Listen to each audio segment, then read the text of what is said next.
Welcome sa Durs 2.0. Fresh at nagbabagang happenings bang hanap mo? Mga padabarkads man yan o mga trending topics? Pwes, sagutin natin yan.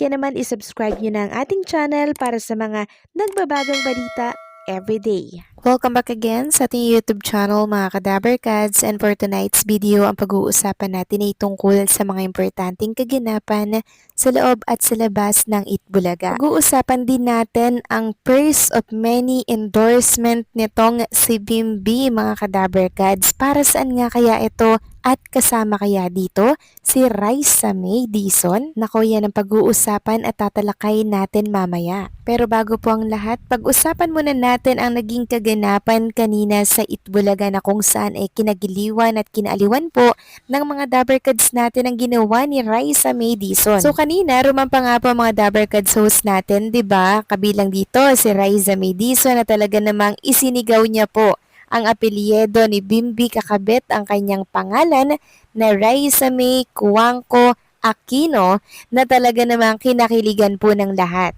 Na para bang talagang inangkinan niya talaga si Bimby na siya lang po ang may karapatan dito. Ayon nga po sa ilang Dabarkads, ipanotaryo na daw po ni Raisa May Dizon ang apelyido ni Bimby para tuluyan ng maging legal sila.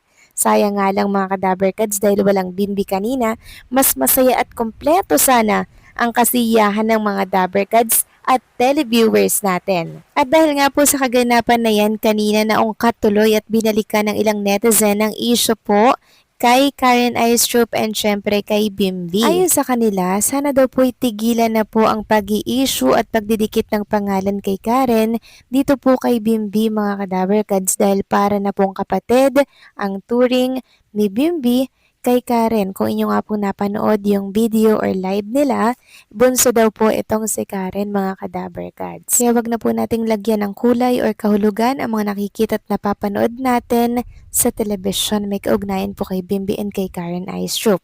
Samantalang dumako na po tayo sa main topic natin na may kaugnayan po kay Bimby. May kaugnayan po kung bakit wala siya sa programang Itbulaga kanina. Marami tuloy ang napatanong mga Kadabarkads kung ano ba talaga yung totoong rason kung bakit wala ito sa Itbulaga. At napag-alaman nga po natin na merong endorsement shoot itong si Bimby ngayong araw po yan ng Huwebes. Ayon nga po dito sa caption, the first of many, ibig sabihin, marami pa pong kasunod na endorsement mga Kadabarkads na gagawin.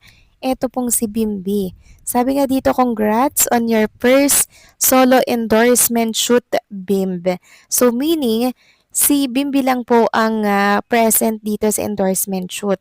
Hindi po kasama si Raisa May Dizon. Makikita nga dyan ang napakalaking nakasulat sa door mga Kadabarkads na Bimby Aquino. Kasi kung kasama dyan si Raisa May and Raisa May Dizon, di ba? Sayang lang mga Kadabarkads. Siguro sa mga susunod magkakaroon sila ng endorsement. Sa ngayon si Bimby Aquino muna mga Kadabarkads. At dahil nga po dito, marami tuloy ang na-curious na Dabarkads natin kung anong endorsement kaya ang ginagawa ni Bimby. At kung inyo ang makikita dyan mga Kadabarkads, inaayusan po si Bimby ng kanyang makeup artist. Nako, nakaka-excite naman mga Kadabarkads ang first solo endorsement shoot nitong si Bimby. Para saan kaya ito? So ito na po yung simula ng magandang career ni Bimby mga Kadabarkads matapos lumikha ng ingay sa programang Itbulaga. Sunod-sunod na po yung mga offer na yan. Dahil hindi lang ito yung una mga Kadabarkads marami pa pong naka-line up na mga endorsement na gagawin si Bimby. Kaya naman i-congratulate natin mga Kadabarkads si Bimby Aquino para sa kanyang first solo endorsement. Samantalang pag-usapan naman natin ang picture na nasa screen po ninyo ngayon mga Kadabarkads.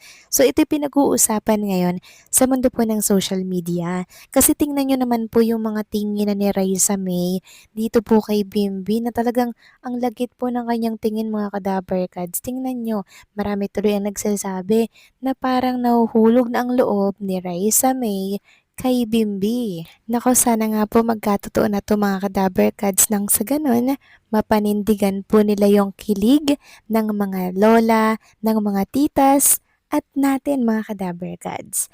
Samantalang pag-usapan naman natin ang tungkol nga dito kay Sander Ford na kung saan ay nabatikos daw ito ng husto dahil kay Raisa May. Bakit nga kaya? Ayon kasi dito, si Sander Arizala pinagtulungan at binash matapos ang kanyang post tungkol kay Raisa May Dizon. Isang simpleng paghanga at pagpapahayag ng kilig ang inilabas ni Sander Arizala. Sinabi niyang natameme siya at bumilis ang tibok ng puso nang makita niya si Raisa May Dizon na inilarawan pa niyang parang manikang gumagalaw dahil sa sobrang ganda nito sa personal. Ngunit, sa halip na tanggapin bilang magalang na pagpupugay, napuna ito ng masasakit na salita o napuno ito ng masasakit na salita. Nangungutya at pang-aapi mula sa ilang netizens. Marami ang nag-iisip na nagpapapansin lang siya or may ibang motibo at hindi naisip na baka simpleng paghanga lang talaga ang naramdaman niya. Nakakalungkot na kahit ang pagpapahayag ng paghanga ay nagiging dahilan ng pagbaba ng tingin at pangbubuli sa iba. Sana ay maging maingat tayo sa ating mga salita. Hindi natin alam kung gaano na ito nakakasakit sa damdamin ng iba. So ano ba yung naging pahayag nitong si Sander Ford na kung saan kamakailan nga po ay naging secret agent ng The Age is Right. So ito po yung kanyang naging post. Ayon dito, hindi ko alam paano ko ipapaliwanag sa inyo pero simula nung pagpasok ko sa studio, sobrang napanganga ako at napatahimik. Hindi ko malabas yung kulit ko kasi biglang tumibok mabilis puso ko, parang may iba talaga, pero ang alam ko lang, gandang-ganda ako kay Raisa May Dizon. Basta na-stop ball ako kasi para siyang manika na gumagalaw. Basta ang ganda niya sa personal. So wala namang masama dun mga kadaver cads. Hindi ko lang magets kung bakit inulan po siya ng batikos dahil po sa naging post niya dito. Dahil ba sa sinabi niyang parang manika si Raisa May Dizon? Alam ko sa manika mga kadaver cads is maganda, 'di ba? Ganyan po yung mga description ng manika. Kaya kung mayahambing po dito si Raisa May Dizon, edi ibig sabihin maganda po ang kahulugan nun, 'di ba? Kaya sana po ay wag nating batikusin itong si Sander Ford dahil siya po ay nag-iidolo or nag-idolize lamang din katulad marahil natin na starstruck lang din po kay Raisa May. Kasi sa totoo lang mga kadaver cads, dumanas din po ng bashing at pangbubuli itong si Sander kaya alam niya po kung ano ang pakiramdam ng nangbubuli kaya hindi niya po yan gagawin sa iba mga kadaver cads. Yun po yun. And tagbigay pa nga po siya ng aral sa mga viewers po ng Itbulaga na wag nating inormalize ang pangbubuli at pagsasalita po ng masasakit laban sa iba. Kaya tingin ko wala namang masamang tinapay sa sinabi po nitong si Sander Ford mga kadaver cads. Kaya naman stop bashing, okay? So kayo ba anong masasabi po ninyo dito? Please comment down below.